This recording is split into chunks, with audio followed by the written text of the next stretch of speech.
Les Français vivent un scénario cauchemardesque. À chaque élection, les deux partis principaux viennent leur expliquer que tout ira bien, Madame la Marquise. C'est-à-dire qu'il suffit qu'on les porte au pouvoir, qu'on les maintienne pour les uns ou qu'on les installe pour les autres au pouvoir. Et alors, tout d'un coup, la situation du pays va s'améliorer parce que c'est eux qui, en ayant tous les leviers du pouvoir entre les mains, vont changer les choses. Et ils multiplient les assurances et ils promettent des augmentations, des créations de postes. Ça veut dire que ni la gauche ni la droite n'ont de solution à proposer aux Français aujourd'hui. François Bayrou. Alors, les solutions existent. Elles existent. On va en dire un mot. On va y revenir dans la deuxième Deux, partie.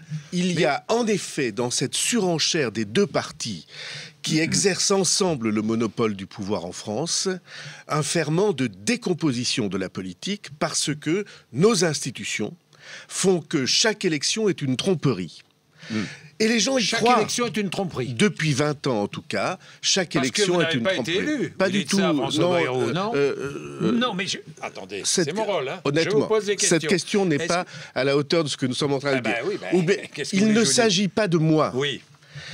Il s'agit du peuple français et il s'agit de la France. Il s'agit de la situation de notre pays, de l'Europe probablement aussi. Alors on va revenir sur... Oui. Et donc, nous avons, au sein de notre démocratie, entre guillemets, française, nous avons un élément de décomposition qui est que chaque période électorale fait que les électeurs sont abusés et ils le savent.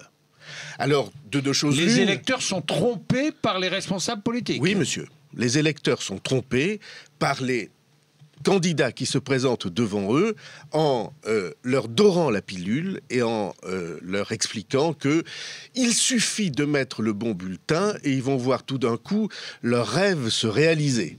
J'avais employé à propos de Jacques Chirac autrefois l'expression « promesse mirobolante ».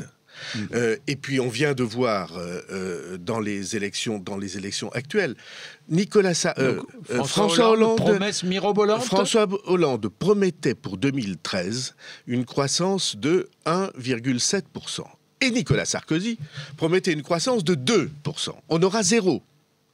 On aura zéro pourquoi ? Parce qu'on n'a pas pris les décisions, on n'a pas fait la réorganisation du pays qui s'impose pour que toutes les capacités françaises soient à même de s'exprimer. Maintenant, on ne peut pas poursuivre dans cette espèce de perpétuelle illusion dans laquelle on entraîne les peuples. Mais alors...